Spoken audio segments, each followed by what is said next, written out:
Hello guys! Good morning and welcome again sa ating panibagong vlog. So ayan si Buwa. Punta tayo para sa medical ni Buwa today. Naantay namin yung taxi guys. Bawal pa naman malate. 10:30 kasi yun. Alas 10 na. So sabi ko kay Deepak, alam mo naman pala na dapat maaga. Bakit late ka na nagising? Kaya nagluto kami ng mabilisan. Hintay muna kami dito guys. Wala pa yung taxi. Oh, mag-alas 10 na. Yan o, bit-bit ni Buwa yung kanyang mga documents. Yan. So, bit-bit ni Buwa yung mga documents niya. Bawal kumain. Mamaya sabihin ko sa inyo kung magkano yung fee sa medical ni Buwa this time. Guys, nandito na kami sa taxi. Kasi siguro kumain pa siya.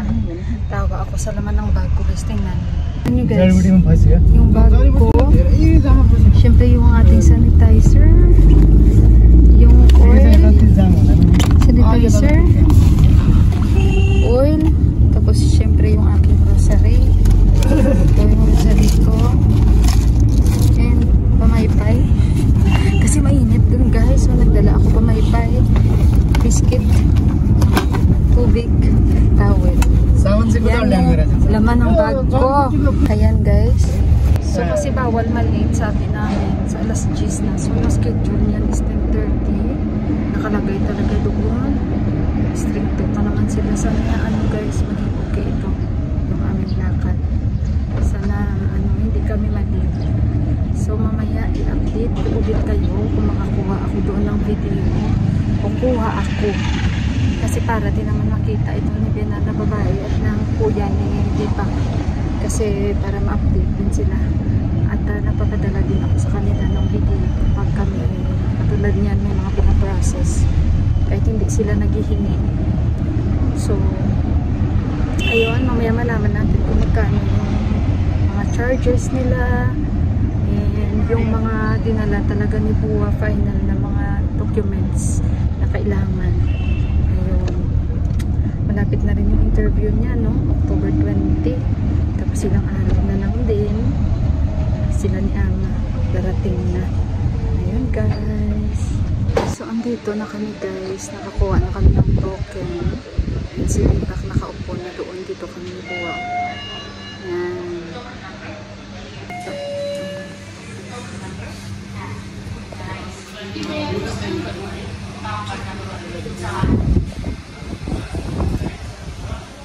Dito pa kaming tatlo guys. Oh, sobrang tahimik dito kasi bawal mag-ingay kahit mobile i-silent mo.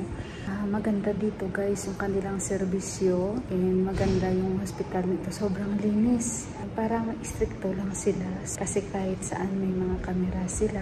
So ayun guys, mamaya ko na lang kayo kwentuhan. Basta maganda dito dahil sa United Nations pala ito nabilong guys. Kaya kakaiba guys yung kanilang paligid dito. So mamaya na lang andito ako. Sobrang linis. Cebu. Tapos na Cebu mag-x-ray. Balikan ko kayo mamaya-maya. So guys, inaantay ko sila ni Buwa. Nasa loob na sila ni Deepak.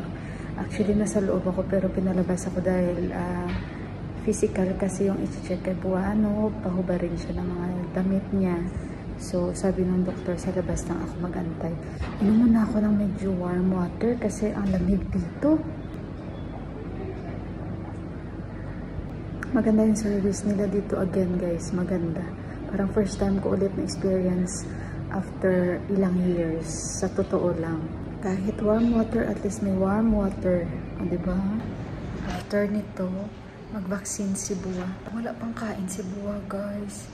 Hindi pa siya kumain. Ay, alauna na pasado. Ako naman nag-aantay dito. Tapos si Deepak. Tapos nag-edit-edit ako sa mobile ko. Hindi ako pwedeng yung boses ko lumakas ba. Kasi nakalagay silent please. Ayan, balikan ko kayo ha. Yeah, one time like guys, nandito na kami sa taxi. Alas 2 na. Sa wakas natapos din namin, no? Grabe, parang naalala ko yung nung high school ako na magpapirma ng mga clearance yun. Parang punta dito, watak-watak ba? Kumbaga, tapos may mga letters yung kanilang buildings, ABCD, ganun. Pero hindi kasi yung parang isahan ba, na isang building lang. Kung hindi watak-watak, punta dito, punta doon. So ngayon, umuwi na kami dahil nabakunahan si Bua. Tingnan natin kung ano yung bakuna, hindi pala sa COVID, iba. And hindi ko lang kasi tinanong ko si Deepak, sabi niya sa akin ano COVID daw, tinignan ko hindi yun COVID. Mamaya na guys sa bahay at medyo may nakitaan kay Bianan na lalaki. Hindi ko na lang sasabihin sa ano ba yun? Yung ibang lingwahe ba? Sa atin na lang. So may nakitaan sa kanyang ano guys, chinek yung kanyang baga, may nakita doon. So mayroon silang tinuro na kung saan pupunta si Bianan na lalaki para matingnan ng maayos kung ano ba yan yung nakita nila.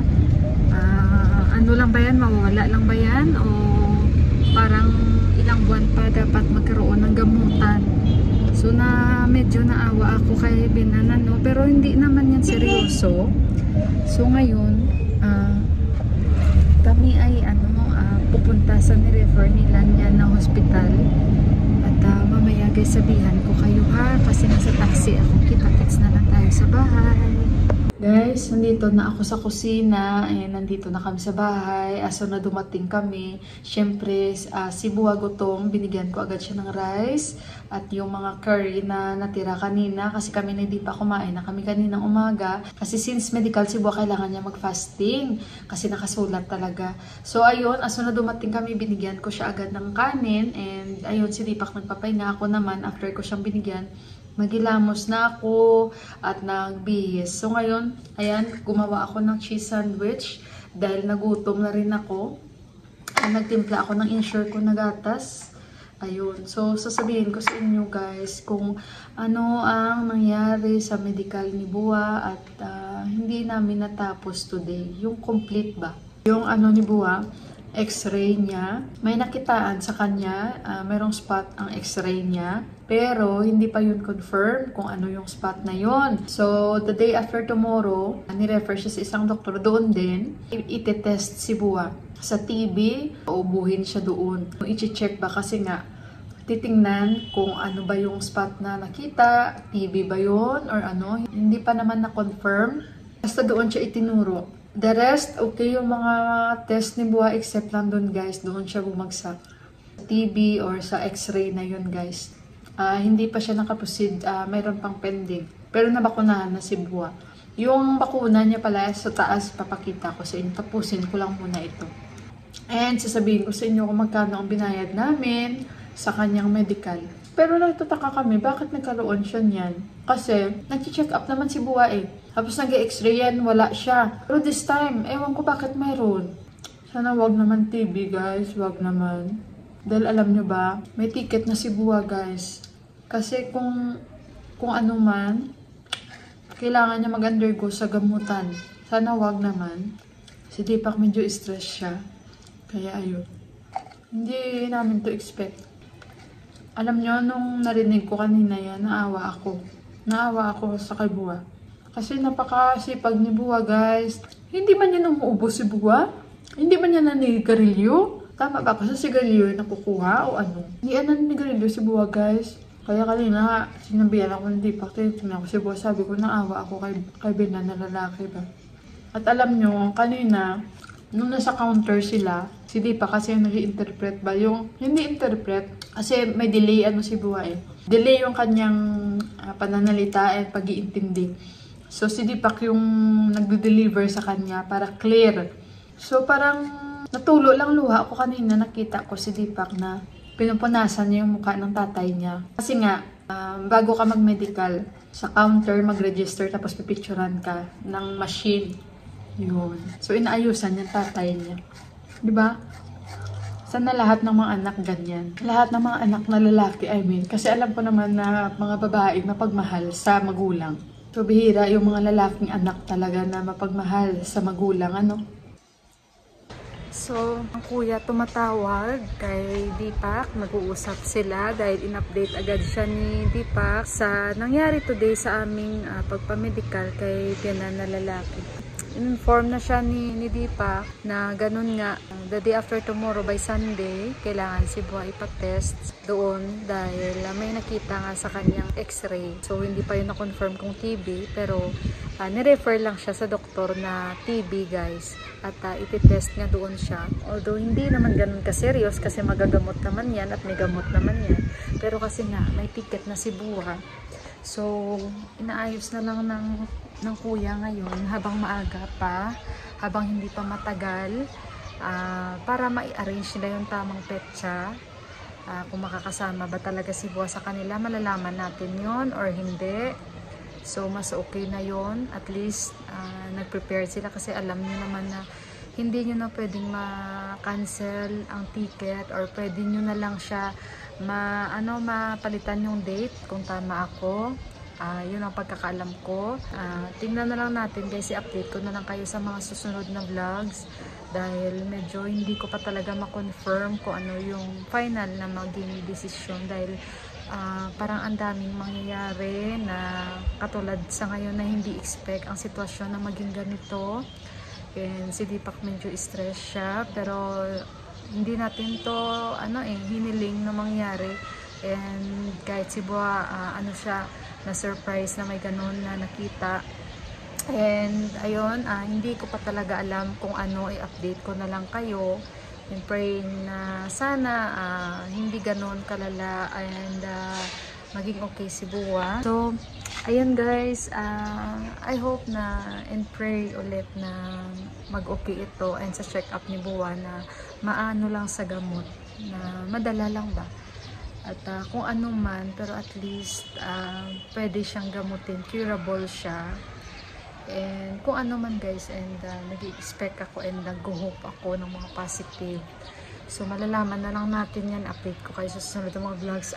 Nasa kasi ni Buwa, nasa kwarto niya, nasa documents niya yun, kung anong in-inject sa kanya. Ko na lang sa inyo, i-share ko na lang sa inyo sa next na vlog ulit guys, kung ano yung binaksin sa kanya kasi hindi yun COVID. Today is hindi naging success yung pag-medical namin, pero at least nakapunta kami at nakauwi kami ng maayos. Thank you Lord pa rin. Please sama nyo na lang si Buwa sa mga prayers nyo na hopefully na maging okay ang kanyang resulta sa kanyang pagpatest sa TB guys, kasi doon siya ni-refer sa TB na doktor.